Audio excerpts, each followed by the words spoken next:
நாம் தமிழர் கட்சின்னு சொன்னாலே உடனே இந்த ஆடு மாடு மேய்க்கிறது இதை பத்தியே பேசிட்டு இருக்கீங்களே, இது ரொம்ப ஒரு முட்டாள்தனமான ஒரு பேச்சா இருக்கு.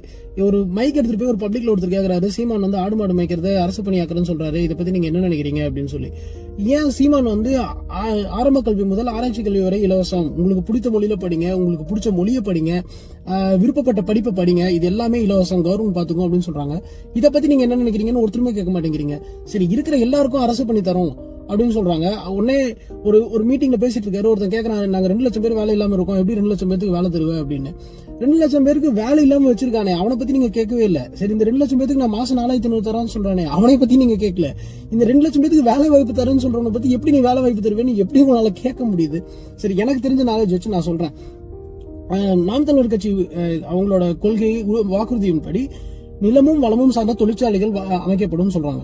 உங்களுக்கு வேற இப்படி சொல்லக்கூடாது. உங்களுக்கு வந்து dairy industry, cattle farming industry, horticulture industry, palm industries, இந்த மாதிரி இண்டஸ்ட்ரீஸ் ஓபன் பண்ண போறாங்க. ஏன்னா தொழிற்சாலைகள் சொன்னா அது வேற உங்களுக்கு கௌரவ குறைச்சலா போயிடும்.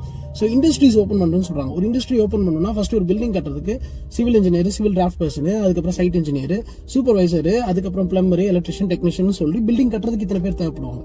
கட்டி முடிச்சதுக்கப்புறம் உள்ள வந்து டெக்னாலஜிஸ், மெஷின்ஸ் எல்லாமே வைக்கிறதுக்காக mechanical engineer, industrial engineer, plant engineer, அவங்களுக்கு கீழே வேலை செய்யறதுக்கு technicians, fitter, maintenance team, management டீம்ல மேனேஜர், சூப்பர்வைசர், சைட் இன்ஜினியர், அப்புறம் அதுக்கப்புறம் இந்த பக்கம் வேர் ஹவுஸுக்கு வந்தோம்னா ஃபோக்லிஃப்ட் ஆப்ரேட்டர்ஸ், இல்லைன்னா ஆப்ரேட்டர்ஸ், லாஜிஸ்டிக்ஸை மெயின்டைன் பண்றதுக்கு ஒரு ஆள், அவங்களுக்கு தனியாக சூப்பர்வைசர், மேனேஜ்மெண்ட், இத்தனை பேருக்கு வேலை வாய்ப்பு வரும்.